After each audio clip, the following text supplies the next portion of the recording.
The Indus Valley civilization is mysterious. We can't read their script, don't know their language either. But what about their religion? What were the beliefs and practices of the ancient people of the Indus Valley civilization? Now, don't get me wrong, we don't have too much evidence as to figure out what they would have practiced. No gigantic monuments to the gods, no magnificent temples, none of that. But these people have left behind many clues that we could piece together to find out about their religious practice. So, where do we start? Let's take this Indus seal, the well known Pashupati seal. Here we can see a seated man with horns on his head, sitting on a kind of stool surrounded by countless other animals. But if you look closely to his head, you will be able to observe that he has not only one, but four heads, three of which are clearly visible in the front view. Paired with the animals around him and the horns on his head, this man can be interpreted as some kind of god. If you look at some more Indus seals, this becomes very evident. We keep finding images of gods that are in some way connected to animals and nature. Take this seal, for example. Here we can clearly see a goddess in the center, also with horns, but seems to be not in a human form, but morph with another creature to create a kind of mythical creature. I mean, if you think about it, it does kind of resemble the centaurs of Greek mythology. This is not a lone seal either. This seal clearly depicts the same goddess.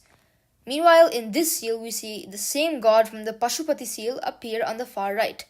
On the left, you can see a man hunting or spearing down an animal. We don't have to leave it at that. This copper plate inscription, the longest Indus inscription, features a similar god with some kind of offering and a plant sprouting behind him. These nature and animal or hunting themes are extremely evident in Indus seals. And so the gods they worshipped must have been hunting gods, plant gods, or gods associated with certain animals or nature. The significance of animals in particular in Indus culture is very clearly seen by literally any and every Indus seal.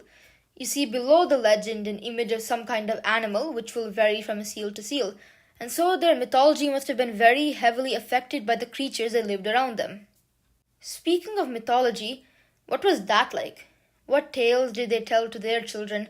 What tales did the priests glorify about? Again, I'm taking another seal for an example. This one clearly depicts a man fighting off two lions single-handedly. We have many such seals of the same event. Right now, you might not recognize anything special from this, but it is actually very similar to Gilgamesh in the Mesopotamian Epic of Gilgamesh fighting off two lions. Even the imagery is almost exactly the same.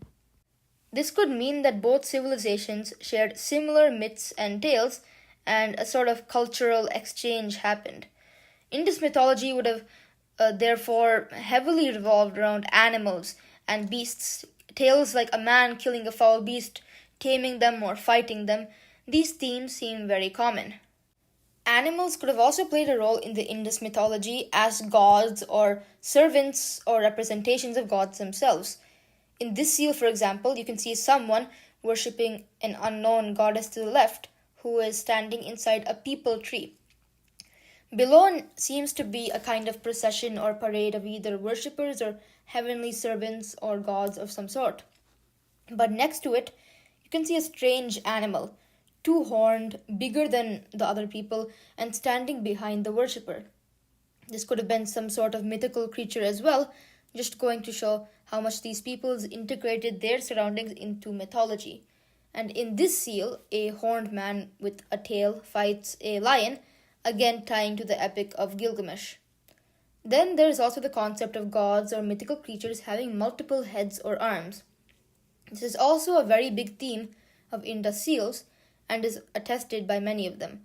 All this suggests that the Indus seal was not a shamanic or primitive one, but a well-constructed one with most likely their own pantheons, myths, and legends comparable to the Mesopotamian and Egyptian ones.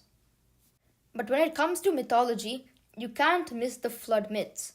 They are common everywhere and vary to an extent, but it would be hard to believe that the Indus people didn't have a kind of variation or sort of flood myth.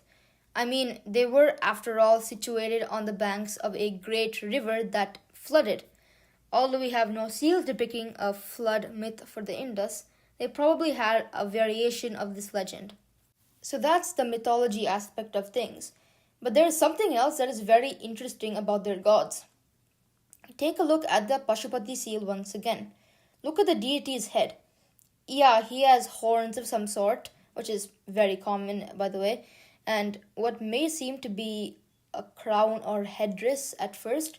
But if you compare this seal to other seals of the same god and style, you will actually realize that it is a plant or tree. Scholars have associated this with the peepal tree. So, what we get is a deity sitting in a lotus meditative posture under a peepal tree. Sound familiar? Yes, this practice of meditation is so common in later Hinduism and other traditions, and the peepal tree is revered as sacred in Hinduism. It's the exact same thing here. We know the Indus people knew of the peepal tree because of their seals, so the holiness of the peepal tree, the lotus position, and this entire practice that just seems so Indian could have been borrowed from the earlier Indus faith. The peepal tree was not such an important thing in the times of the Rig Veda and is barely mentioned, while later it gains importance. That importance of the peepal tree must have come from the Indus faith that preceded it. This is not the only place where we see cultural continuity. Let's look back at the Pashupati seal. Remember the four faces of which three are in view? Take a picture of the Hindu god Brahma, or for that matter, any Hindu god with four heads, and you will see he is literally portrayed in the exact same manner. The many arms of the Hindu gods can also be attributed to the many heads, arms, and legs of Indus mythological creatures. And so, in this way, the Indus faith has exerted a massive amount of influence on Hinduism, and cultural continuity definitely existed. So, that was the beliefs and religion of the Indus people. In the next video, I will be talking about the Rig Vedic peoples and their lives. Like and subscribe if you like this video, and I will see you next time.